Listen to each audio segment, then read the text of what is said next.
નમસ્કાર મિત્રો, આજે આપણે સ્ટાન્ડર્ડ 12th ની ઇંગ્લિશની ટેક્સ્ટબુકમાં યુનિટ 9 ડિસ્કસ કરવા જઈ રહ્યા છીએ. એમાં રીડ 1 હેડેક છે એટલે માથાનો દુખાવો. આર.કે. નારાયણ એના ઓથર છે, એ આપણે ડિસ્કસ કરવાના છીએ. આજે ખૂબ જ રમૂજી લેસન છે. હેડેક એટલે માથાનો દુખાવો. સ્ટમક એક હોય તો પેટમાં દુખાવો થાય, બેક એક હોય તો પીઠનો દુખાવો થાય, મસલ એક હોય તો સ્નાયુનો દુખાવો થાય, જોઈન્ટ એક હોય તો સાંધાનો દુખાવો થાય. બરાબર? તો આ અલગ અલગ દુખાવા છે. હવે એકવાર એક વિદ્યાર્થીને મેં પૂછ્યું કે પેટમાં દુખાવો હોય તો એને શું કહેવાય? તો કે પેટમાં હેડેક થાય છે એમ કહેવાય. પેટમાં હેડેક થાય છે એમ નહીં કહેવાય, પણ સ્ટમક એક કહેવાય. ઓકે ફ્રેન્ડ્સ, તો આવો એક રમૂજી લેસન છે. ટેક્સ્ટબુકમાં પેજ નંબર 94 ઉપર જો, unit 9 headache, R.K.. Narayan. Of all the blessings conferred on mankind by a benign providence, the most useful is the headache. માનવ જાતને જે કોઈ વરદાન પ્રાપ્ત થયા છે એમાં સૌથી ઉપયોગી વરદાન હોય તો એ માથાનો દુખાવો છે. બ્લેસિંગ એટલે આશીર્વાદ અથવા વરદાન, કન્ફર્ડ એટલે પ્રાપ્ત થવું, B9 એટલે દયાળુ, ભગવાન દ્વારા, દયાળુ દ્વારા, પ્રોવિડન્સ એટલે નસીબ થાય. એમ તો કે આપણને દયાળુ નસીબ દ્વારા જે કંઈ વરદાન પ્રાપ્ત થયા એમાં હેડેક છે એ સૌથી ઉપયોગી છે. આઈ repeat, of all the blessings conferred on mankind by a benign providence, the most useful is the headache. But for it there would be many great embarrassments in life. પણ એને માટે ઘણીવાર જીવનની અંદર મૂંઝવણભરી સ્થિતિમાં મુકાવવું પડે છે. એમ્બેરેસમેન્ટ એટલે ક્ષોભ થાય અથવા મૂંઝવણ થાય, એમ્બેરેસમેન્ટ. Factual explanations are not always either palatable or feasible.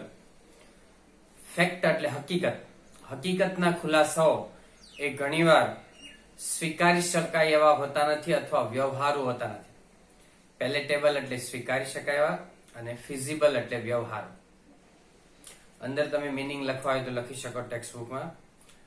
Factual explanations are not always either palatable or feasible.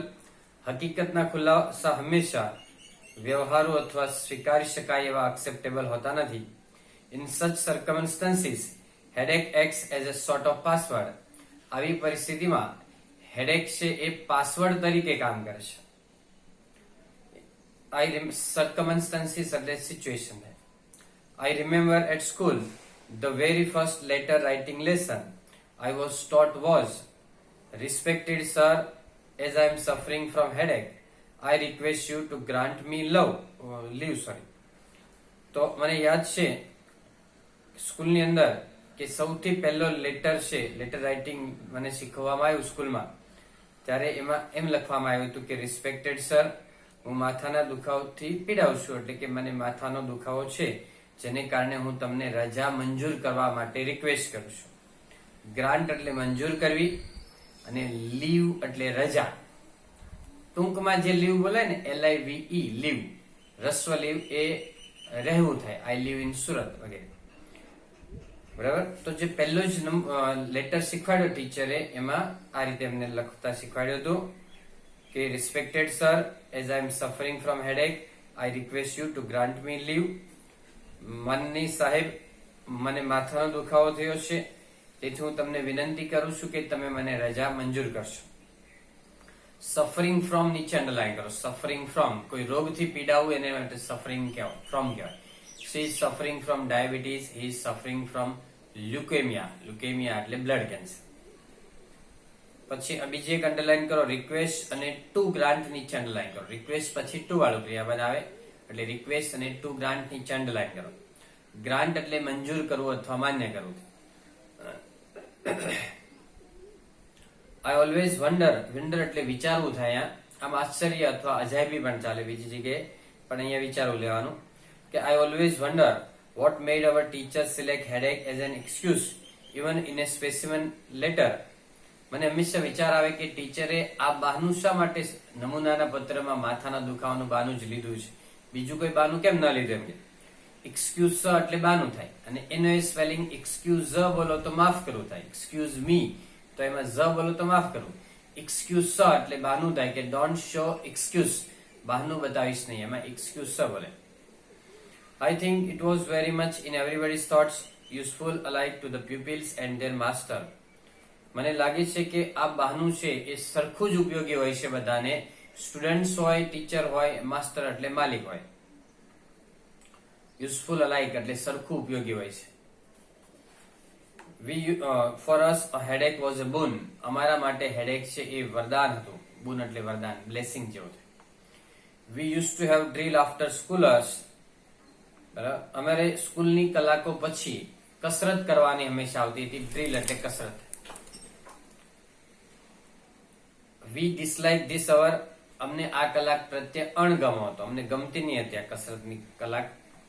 On the drill ground, almost all appeared to be afflicted with splitting headache, sir, and our drill instructor put an end to it by declaring one day, those suffering from headache will hold up their arms.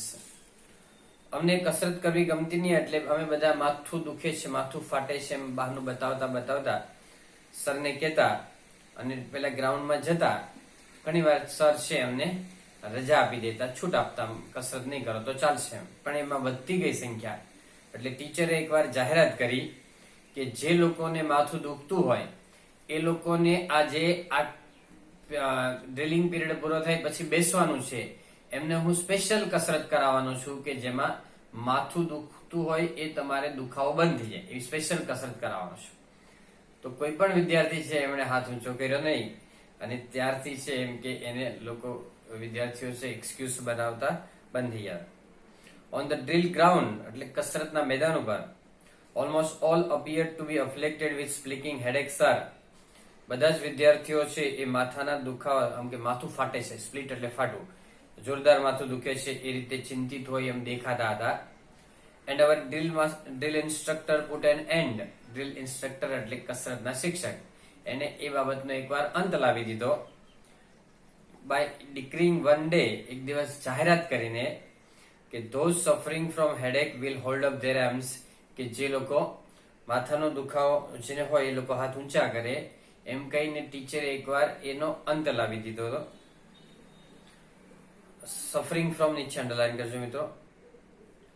It raised our hopes, but he added, since I wish to detain them for some special exercises that will cure their headache.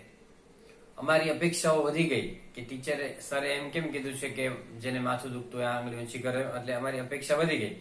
પરંતુ એમણે તરત જ આગળ ઉમેર્યું કે આજે હું જેને માથું દુખે છે એને ડ્રિલિંગ પીરિયડ પછી રોકવાનો છું, એની સ્પેશિયલ કસરત કરાવવાનો છું કે જેથી એને કરીને એને માથું દુખાવો બંધ થઈ જાય.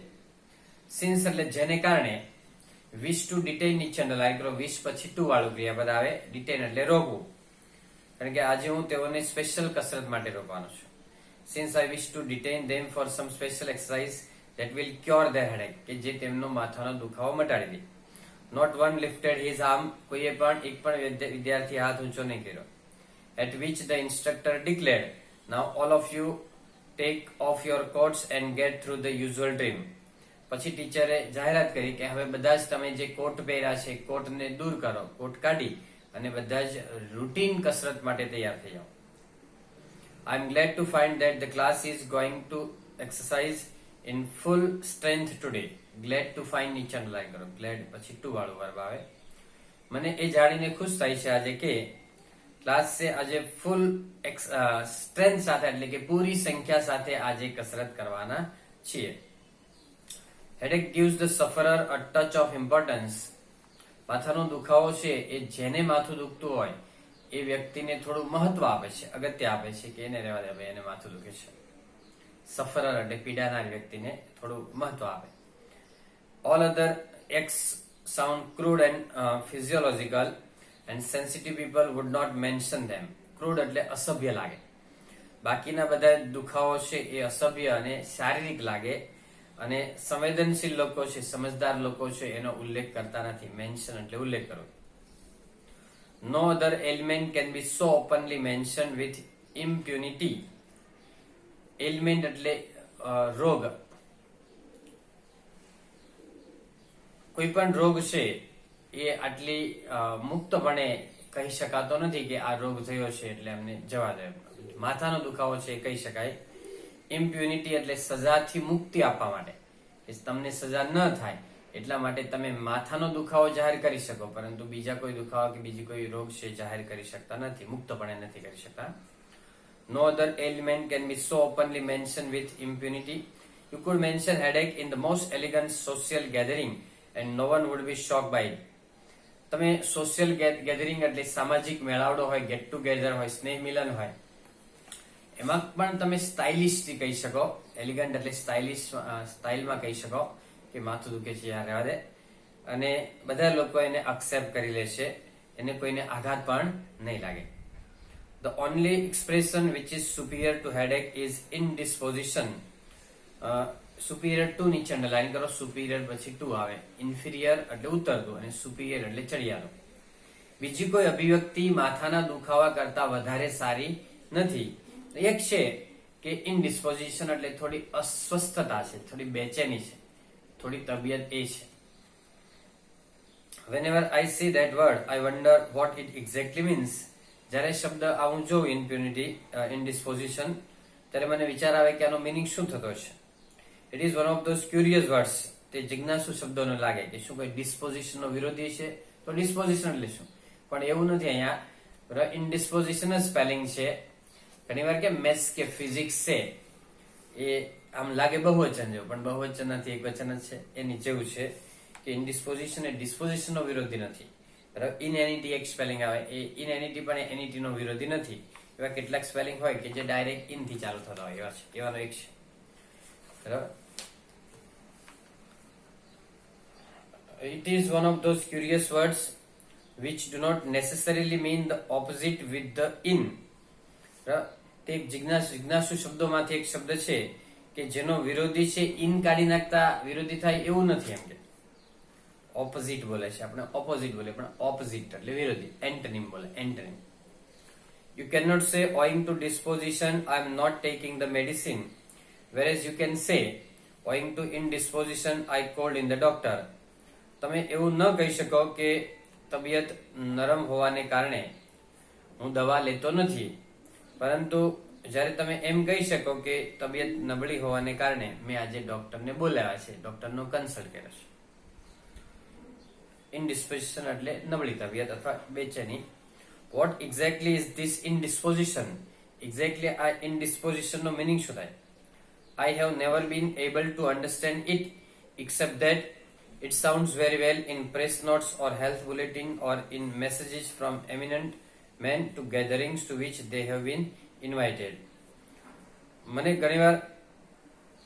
ઘણીવાર સમજી શકતો નથી આ શબ્દ, સિવાય કે આ શબ્દ છે એ હેલ્થ બુલેટિન અથવા મેસેજમાં મૂકવામાં આવેલો હોય, અથવા તો કોઈ અગ્રણી વ્યક્તિ છે અને મુખ્ય મહેમાન તરીકે બોલાવ્યા હોય, અને જો એના વતી કોઈ એના માણસો છે મેસેજ મોકલે તો સમજી શકાય કે આ લોકોને કદાચ આવી તકલીફ હોય તો જ ના આવ્યા હોય, નહીતર તો આવે છે તો સમજી શકાય. બાકી આ શબ્દ મને જલ્દી સમજાતો નથી, એમ આર કે નારાયણ નામના ઓથર કહે છે. આના એક્સેપ્ટ એટલે સિવાય કે થાય, એક્સેપ્ટ એટલે સિવાય કે. રિપીટ કરું છું કે I have never been able to understand it except that it sounds very well in press notes or health bulletin or in messages from eminent men to gathering to which they have been invited. મને કદી પણ આ શબ્દ સમજાયો નહીં, સિવાય કે તે press નોટમાં હોય, હેલ્થ બુલેટિનમાં હોય, કોઈ ગેસ્ટને બોલાવ્યા, ચીફ ગેસ્ટને બોલાવ્યા હોય અને એના વતી કોઈ મેસેજ મોકલી દે કે આજે ઇનડિસ્પોઝિશન છે શેઠને, તો સાહેબને તો એ નહીં આવી શકે, તો આપણને એ વાત સ્વીકાર્ય લાગે. બાકી આપણને આ જલ્દી સમજાય એવું નથી. Indisposition cannot generally be said by the person directly afflicted. Afflicted એટલે ચિંતાતુર, જેને તકલીફ થઈ હોય, સફરર, કે જે વ્યક્તિને તકલીફ હોય એ વ્યક્તિ પોતે જ આ શબ્દનો પ્રયોગ ઓછો કરે, એના વતી એના માણસો છે આ શબ્દનો પ્રયોગ કરે તો વધારે કન્વિન્સિંગ લાગતું હોય છે. Indisposition cannot generally be said by the person directly afflicted. It does not sound very well for anyone to write directly. Sound એટલે લાગવું, સીમ એટલે લાગવું થાય, સાઉન્ડ એટલે લાગવું, અને ઘણીવાર અપિયર એટલે પણ લાગવું થાય. અપિયર એટલે લાગવું અને દેખાવ બે થાય. સાઉન્ડ એટલે અવાજ અને લાગુ પણ થાય, અને સીમ એટલે લાગુ થાય, SEEM. અને ગમે તે વ્યક્તિ છે ડાયરેક્ટલી આ શબ્દનો પ્રયોગ કરે તો એ બરાબર લાગતો નથી. Owing to indisposition, I am not attending your meeting. કે થોડી અસ્વસ્થતાને કારણે હું તમારી મીટિંગમાં હાજર રહી શકું એમ નથી, એમ દરેક લોકો આનો ઉપયોગ નહીં કરી શકે. It sounds unconvincing. તે વાત માની ન શકાય એવું લાગે. કન્વિન્સ એટલે ખાતરી કરે તેવું માની શકાય, પણ અનકન્વિન્સિંગ લાગે એટલે વાત ન માની શકાય એવું લાગે. It implies that the gentleman is an eminent one. It sounds better in the third person. ત્રીજો વ્યક્તિ કહે ને એના સિવાયનો કોઈ વ્યક્તિ તો એ સારી બાબત લાગે, એટલે સ્વીકારી શકાય એવી લાગે. It implies that the gentleman is an eminent one, as a secretary or deputy who can speak for him. કોઈ જેન્ટલમેન છે એના વતી કોઈ બીજા મેસેજ આપે કે સરને આજે તબિયત બરાબર નથી તેથી તે આવી શકે એમ નથી, એના સેક્રેટરી હોય, એના ડેપ્યુટી છે એના વતી બોલે, તો એ વાત છે એ સમજી શકાય એવું છે. આપણને એમ પણ લાગે કે આ વ્યક્તિ કોઈ એમિનેન્ટ વ્યક્તિ છે, કોઈ ફેમસ અથવા પોપ્યુલર વ્યક્તિ છે, જેને કારણે એ વ્યક્તિ પોતે નથી મેસેજ આપતા, એના માણસો મેસેજ આપે છે. શું એ લોકો લખે કે mister so and so regrets his inability to attend the meeting today owing to indisposition. એ લોકો લખે કે મિસ્ટર XYZ એ આજે તમારી મીટિંગમાં આવી શકે એમ નથી અસ્વસ્થતાને કારણે. બરાબર, અંડરલાઈન કરો. Inability to attend, ability નું વિરોધી inability to attend, અને owing to એટલે ને કારણે થાય, ને કારણે. તો mister so and so regret એટલે દુઃખ સાથે જણાવે છે મિસ્ટર XYZ કે એ દુઃખ સાથે એમ કહે છે કે આજે તબિયત નબળી હોવાને કારણે આવી શકાય એમ નથી. Mister so and so regrets his inability to attend the meeting today owing to indisposition. People will understand and accept the statement and will not question. લોકો આ બાબતને સ્વીકારશે અને એનો પ્રશ્ન પૂછશે નહીં. What is that indisposition? કે આ indisposition શું એવું નહીં પૂછે. Is he down with flu or malaria or cold or rheumatism? કે શું તે ફ્લુ એટલે ઇન્ફ્લુએન્ઝા, મલેરિયા અથવા કોલ્ડ અથવા રૂમેટિઝમ એટલે સંધિવા, સાંધાનો રોગ, શું એને કારણે તેની તબિયત નબળી હશે? ડાઉન એટલે નબળી તબિયત હશે. I know a doctor who can cure it. આપણે એક ડોક્ટરને હું જાણું છું કે જે એને સાજા કરી શકે, રિપેર કરી શકે. ક્યોર એટલે સાજા કરવું. ઓન ધ કોન્ટ્રારી એટલે વિરુદ્ધમાં, આપણે એમ નથી કહેતા કે પેલા ડોક્ટર છે એની પાસે જાઓ તમે માથું દુખતું હોય તેવું નથી કહેતા, પણ આપણે સ્વીકારી લઈએ કે ટેમ્પરરી હોય. માથાનો દુખાવો છે ને એ સિમ્ટમ એટલે ચિહ્ન છે, રોગ નથી, એટલે થોડોક સમય જતો રહે પાછો થાય એવું. On the contrary, just accept it at its face value and pass on to the next item. વિરુદ્ધમાં તમે એની ફેસ વેલ્યુ પ્રમાણે સ્વીકારી લો અને નેક્સ્ટ આઇટમ પર એને પાસ કરી દો. ફેસ વેલ્યુ એટલે દરેક વ્યક્તિની ફેસ વેલ્યુ હોય, બરાબર. તો કોઈ પ્રિન્સિપાલ હોય, માસ્ટર હોય, શેઠ હોય, તો એ કે તો આપણે એની ફેસ વેલ્યુ પ્રમાણે માની લઈએ કે આની વાત સાચી હોય છે. પણ જ્યારે કોઈ તોફાની વિદ્યાર્થી હોય ક્લાસનો અને એમ કે સાહેબ માથું દુખે છે રજા આપો, તો એ સાચું હોય તો પણ રજા મળે નહીં અને ઉલટાને એના કાન ખેંચવામાં આવે. Indisposition could be used only at a particular level, not by all and sundry. આ indisposition છે, indisposition એ ચોક્કસ લેવલના લોકો જેનો ઉપયોગ કરી શકે, દરેક અહીં દરેક જગ્યાએ સન્ડ્રી એટલે પરચુરણ બાબતમાં આપણે એનો ઉપયોગ કરી શકીએ નહીં. A schoolboy who says as I am indisposed, I want to be let off. સ્કૂલનો વિદ્યાર્થી એમ કહે કે આજે તબિયત બરાબર નથી તો મને રજા આપી દો. તબિયત એ છે, એ એટલે શું ખબર નહીં પડે કે તબિયત એ છે. Will have his ear twisted for his precociousness. ચબરાકપણાને કારણે વિદ્યાર્થી રજા માંગે તો એનો કાન ખેંચવામાં આવે. ટ્વિસ્ટ એટલે વળ ચડાવ અને precociousness એટલે ચબરાકપણું. I think I should shock mankind if I suddenly said there is no such thing as headache or indisposition. હું જો એમ કહું કે ઇન્ડિસ્પોઝિશન જેવો કોઈ રોગ છે જ નહીં તો માનવજાત છે એ આઘાત પામશે, આશ્ચર્ય પામશે. It is all just an excuse, an elegant falsehood, for I have not seen dozens of headache cases walking or driving about gaily to be seen everywhere except where they ought to be at the particular hour. Gaily એટલે મોજથી, આનંદથી, અને ought to be નીચે કરી દો. ought to be એટલે should be જેવો meaning થાય. એમ કે મેં ડઝન જેટલા કેસ જોયા છે. એકચ્યુઅલી એમ કે આ રોગ નથી પણ એક એક્સક્યુઝ છે, બહાનું છે, એક સ્ટાઇલિશ એક્સક્યુઝ છે. અને મેં એક ડઝન જેટલા કેસ જોયા છે કે જે લોકો રજા લઈને ગયા હોય એ લોકો જ્યાં હોવા જોઈએ, આરામ કરતા હોય, દવાખાને હોવા જોઈએ, એને બદલે આનંદથી ગાડી ચલાવતા હોય છે, ગમે ત્યાં ફરતા હોય છે. તો એવા મેં ઘણા બધા કેસ જોયા છે. બરાબર, એકવાર રિપીટ કરું છું. It is all just an excuse, an elegant falsehood, for have I not seen dozens of headache cases walking or driving about gaily, Anandi, to be seen everywhere except where they ought to be at the particular hour.